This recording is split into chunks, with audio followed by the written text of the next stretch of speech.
ನಮಸ್ಕಾರ ಸ್ನೇಹಿತರೆ. ಇದೊಂದು ಗುಡ್ ನ್ಯೂಸು. ಬೇಗ ಬೇಗ ಸರ್ಕಾರ ಕೆಲಸ ಮಾಡ್ತಾ ಇದೆ ಅಂತ ಹೇಳೋದಕ್ಕೆ 100 ಬಿಂದಿಗಳ ಮೀಸಲಾತಿ ರೋಸ್ಟರ್ನ ಜಾರಿ ಮಾಡಿದ್ದಾರೆ. ನೇರ ನೇಮಕಾತಿಗೆ ಆದೇಶ ಕೂಡ ಆಗಿದೆ ಸಿಬ್ಬಂದಿ ಮತ್ತು ಆಡಳಿತ ಒಂದು ಇಲಾಖೆಯಿಂದ. ನೋಡೋಣ ಬನ್ನಿ ಏನಿದೆ ಅಂತ. ನೋಡಿ, ಆ ಒಂದು ಇಲಾಖೆಯಿಂದ ಪ್ರವರ್ಗ 1 4 ಈಗೇನು ಅಪ್ಡೇಟ್ ಮಾಡಿದ್ದಾರೆ.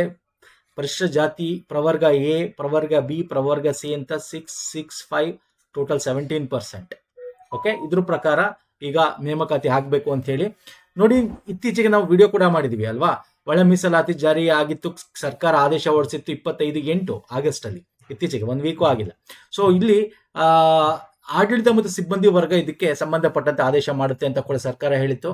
ಸೊ ಅದೇ ರೀತಿ ಈಗೇನಿದೆ 101 ಜಾತಿಗಳನ್ನ ಪ್ರವರ್ಗ ಎ, ಪ್ರವರ್ಗ ಬಿ, ಪ್ರವರ್ಗ ಸಿ ಅಂತ ಮಾಡಿದ್ದಾರೆ.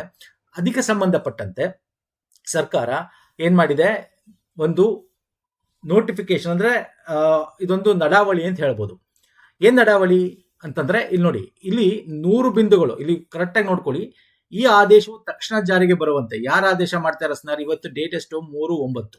ಓಕೆ, 3/9ನೇ ತಾರೀಕು. ಈ ಒಂದು ಪ್ರವರ್ಗ ಎ ಬಿ ಸಿ ಅಂತ ಏನಿದೆ ಅದನ್ನ ಸಂಬಂಧಪಟ್ಟಂತೆ 100 ಬಿಂದುಗಳ ರೋಸ್ಟರ್ ಅನ್ನ ಅನುಸರಿಸಬೇಕು, ನೇರ ನೇಮಕಾತಿ ಪ್ರಕ್ರಿಯೆ ಆರಂಭಿಸಬೇಕು. ಅಂದ್ರೆ ಈಗ ನಾನು ನಿಮ್ಗೆ ಹೇಳಿದ ಈ ಒಂದು ಲಾಸ್ಟ್ ಈ ವಿಡಿಯೋ ಮಾಡ್ಬೇಕಾರೆ ನಾನು ಹೇಳಿದೆ, ಇದು 24ರ ನಂತರ ನೇಮಕಾತಿಗಳು ಏನಾಗ್ತಾ ಇದೆಯಲ್ಲ. ಓಕೆ, ಅಂದ್ರೆ 24ರಲ್ಲಿ ಆಲ್ರೆಡಿ ನೇಮಕಾತಿಗಳು ಏನಾಗಿದೆ, ಅದಕ್ಕೆ ಈ ಒಳ ಮೀಸಲಾತಿ ಇಲ್ಲ. ಈಗ ನೆಕ್ಸ್ಟ್ ಬರ್ತಕ್ಕಂಥ ಇದು ಅದನ್ನ ಇಲ್ಲಿ ಸ್ಪೆಸಿಫಿಕ್ ಆಗಿ ಮಾಡಿದ್ದಾನೆ.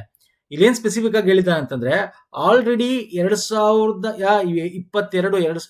12/28ನೇ ತಾರೀಕು ಇದರ ಒಂದು ಆದೇಶದ ಅನ್ವಯ ಆಲ್ರೆಡಿ 100 ರೋಸ್ಟರ್ ಬಿಂದು ಅವ್ರು ಏನಿತ್ತು. ರೋಸ್ಟರ್ ಬಿಂದು ಅಂದ್ರೆ ಈ ರೀತಿ ಇರುತ್ತೆ.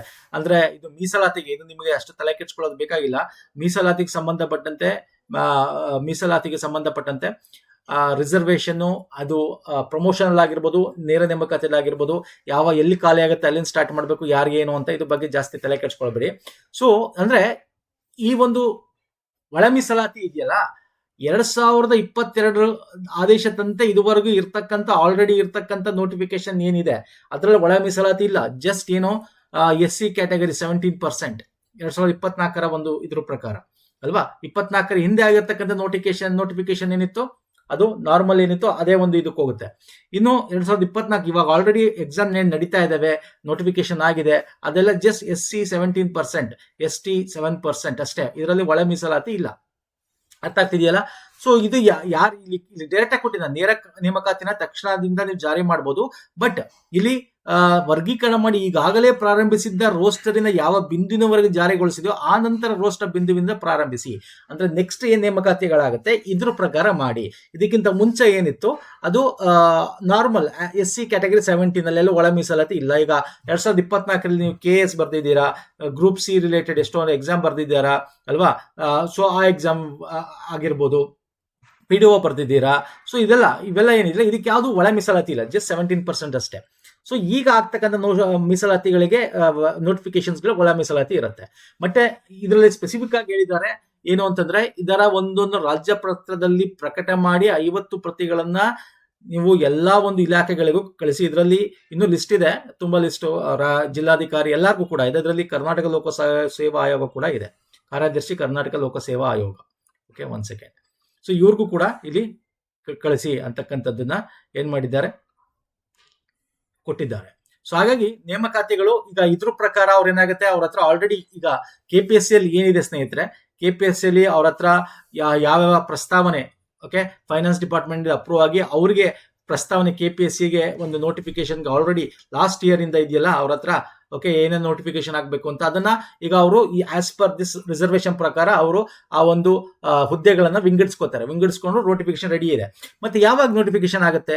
ನೋಟಿಫಿಕೇಶನ್ ಆಗ್ತಕ್ಕಂಥದ್ದು ಏನಿದೆ ಈ ಮೀಸಲಾತಿ ಪ್ರಕಾರ, ಇನ್ನೊಂದು ಏಜ್ ರಿಲ್ಯಾಕ್ಸೇಷನ್ ಅಂದ್ರೆ ಗರಿಷ್ಠ ವಯೋಮಿತಿ, ಗರಿಷ್ಠ ವಯೋಮಿತಿ ಸಡಿಲಿಕೆ ಆಗಬೇಕು, ಸಡಿಲಿಕೆ ಮಾಡಬೇಕು. ಅದನ್ನು ಕೂಡ ಮೋಸ್ಟ್ ಪ್ರಾಬಲಿ ಎಷ್ಟು ವರ್ಷ ಆಗಬೇಕು ಏನು ಅನ್ನೋದು ಈ ವೀಕ್ ಒಳಗೆ ಆಸ್ ಅರ್ಲಿ ಆಸ್ ಪಾಸಿಬಲ್ ಅದನ್ನು ಕೂಡ ಈ ಸಿಬ್ಬಂದಿ ಆಡಳಿತ ಸೇವಾ ಇಲಾಖೆಯಿಂದ ಬಿಡುಗಡೆ ಮಾಡ್ತಾರೆ. ಸೊ ಅಂತಂದ್ರೆ ಇದು ಪ್ಯಾರಲಿ ಈ ಕೆಲಸ ನಡೆಯುತ್ತೆ. ನಿಮಗೆ 1 or 2 months ಒಳಗೆ ಅಥವಾ ಮ್ಯಾಕ್ಸ್ ಟು ಮ್ಯಾಕ್ಸ್ ನಿಮಗೆ ಸೆಪ್ಟೆಂಬರ್ ಅಲ್ಲ ಅಕ್ಟೋಬರ್ ನಂತರ ನಿಮಗೆ ನೇಮಕಾತಿಗಳು ಸ್ಟಾರ್ಟ್ ಆಗ್ಬೋದು. ಒಂದ್ಸಲ ಏನು ಅಂದ್ರೆ KPSC ಅವ್ರು ನಿಮ್ಗೆ ಗೊತ್ತೇ ಇದೆ, ಅವ್ರು ಸ್ವಲ್ಪ ಲೆಥರ್ಜಿಕ್. ನಾನು ನಿಮ್ಗೆ ಆಲ್ರೆಡಿ ಪ್ರೀವಿಯಸ್ ವಿಡಿಯೋಗಳಲ್ಲಿ ಹೇಳಿದ್ದೀನಿ. ಅಕ್ಟೋಬರ್ ನಂತರ ಸ್ಟಾರ್ಟ್ ಆಗಬೇಕು, ಅಕ್ಟೋಬರ್ ನಂತರ ಮಾಡ್ಬೋದು, ಅಥವಾ ಜನವರಿಗೂ ಹೊಸ ನೋಟಿಫಿಕೇಶನ್ ಆಗುತ್ತೆ. ಯೂಶಲಿ KPSC ಫಾರ್ಮೆಟ್ಗಳಲ್ಲಿ ಅವರು ಒಟ್ಟೊಟ್ಟಿಗೆ ನೋಟಿಫಿಕೇಶನ್ ಬಿಡೋದು ಜನವರಿಯಿಂದ, ಜನವರಿ, ಫೆಬ್ರವರಿ, ಮಾರ್ಚ್ ಈ ಒಂದು ತಿಂಗಳಲ್ಲಿ ಅವರು 3-4 ನೋಟಿಫಿಕೇಶನ್, 5 ಈ ತರ ಅದೆಲ್ಲ ಈ ಒಂದು ತಿಂಗಳುಗಳಲ್ಲಿ ಬಿಡೋದು. ಸೊ ಹಾಗಾಗಿ ಅಕ್ಟೋಬರ್ ನಂತರ ಒಂದೆರಡು ಆಗ್ಲೂಬಹುದು, ಆಗ್ಲಿಲ್ಲ ಅಂದ್ರೆ ಮ್ಯಾಕ್ಸ್ ಟು ಮ್ಯಾಕ್ಸ್ ಜನವರಿ ನಿಮಗೆ 2026 ನಿಮಗೆ ನೋಟಿಫಿಕೇಶನ್ಸ್ ಆಗುತ್ತೆ. ಅಂದ್ರೆ ನೀವು ಈಗ ಬೇರೆ ಎಕ್ಸಾಮ್ಸ್ ಗಳಿದೆಯಲ್ಲ, ಈಗ ಬೇರೆ ಈಗ ಫಾರ್ ಎಕ್ಸಾಂಪಲ್ ಲ್ಯಾಂಡ್ ಸರ್ವೇರ್ ಅದನ್ನ ಸ್ಟಾಪ್ ಮಾಡಿದ್ರು, ಆ ಲ್ಯಾಂಡ್ ಸರ್ವೇರ್ ಎಕ್ಸಾಮ್ ಆಗ್ಬೇಕು, ಅದನ್ನು ಕೂಡ ಬಿಡುಗಡೆ ಮಾಡ್ತಾರೆ ನೆಕ್ಸ್ಟ್. ಓಕೆ, ಈಗ AO ಎಕ್ಸಾಮ್ ಇದೆ, AO ಮತ್ತೆ ಅಗ್ರಿಕಲ್ಚರ್ ಆಫೀಸರ್ದು ಅಲ್ವಾ, ಅಗ್ರಿಕಲ್ಚರ್ ಅಸಿಸ್ಟೆಂಟ್ ಮತ್ತೆ ಅಗ್ರಿಕಲ್ಚರ್ ಅಡ್ಮಿನಿಸ್ಟ್ರೇಷನ್ ಆಫೀಸರ್ ಏನಿದೆ ಆ ಎಕ್ಸಾಮ್ ಇದೆ. ಅದಾದ್ಮೇಲೆ ಲ್ಯಾಂಡ್ ಸರ್ವೇಯರ್ ಎಕ್ಸಾಮ್ ಇದೆ. ಸೊ ಇವುಗಳನ್ನ ಲ್ಯಾಂಡ್ ಸರ್ವೇರ್ ಮಾಡ್ತಾರೆ. ಓಕೆ, ಆದಷ್ಟು ಬೇಗ KPSC ನಿಮಗೆ ಅದನ್ನು ಕೂಡ ಬರುತ್ತೆ. ಓಕೆ, ಹಾಲ್ ಟಿಕೆಟ್ ಡೌನ್ಲೋಡ್ ಅಂತ ಬರುತ್ತೆ, ಅದನ್ನು ಕೂಡ ನೋಟಿಫಿಕೇಶನ್ ಮಾಡ್ತಾರೆ. ಆಲ್ರೆಡಿ ನೋಟಿಫಿಕೇಶನ್ ಆಗಿದೆ, ಅದು ಎಕ್ಸಾಮ್ ನ ಡೇಟ್ ಹಾಕ್ತಾರೆ.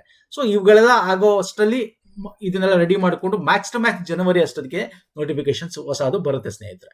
ಫೈನ್. ಸೊ ಒಂದಷ್ಟು ಇನ್ಫಾರ್ಮೇಶನ್ ಕೊಟ್ಟಿದ್ದೀನಿ. ಏಜ್ ರಿಲೇಟೆಡ್ ಬಂದ ತಕ್ಷಣ ನಾವು ಅಪ್ಡೇಟ್ ಮಾಡ್ತೀವಿ. ನಮ್ಮ ಟೆಲಿಗ್ರಾಮ್, ಇನ್ಸ್ಟಾಗ್ರಾಮ್ ಫಾಲೋ ಮಾಡಿಲ್ಲ ಮಾಡ್ಕೊಳ್ಳಿ, ಅಲ್ಲಿ ನಾವು ಅಪ್ಡೇಟ್ಸ್ಗಳನ್ನ ಹಾಕ್ತಾ ಇರ್ತೀವಿ. ನೆಕ್ಸ್ಟ್ ವಿಡಿಯೋ ಪುನಃ ಸಿಗ್ತೀನಿ. ನಮಸ್ಕಾರ, ಧನ್ಯವಾದಗಳು. ಥ್ಯಾಂಕ್ ಯು ಸೋ ಮಚ್ ಸ್ನೇಹಿತರೆ.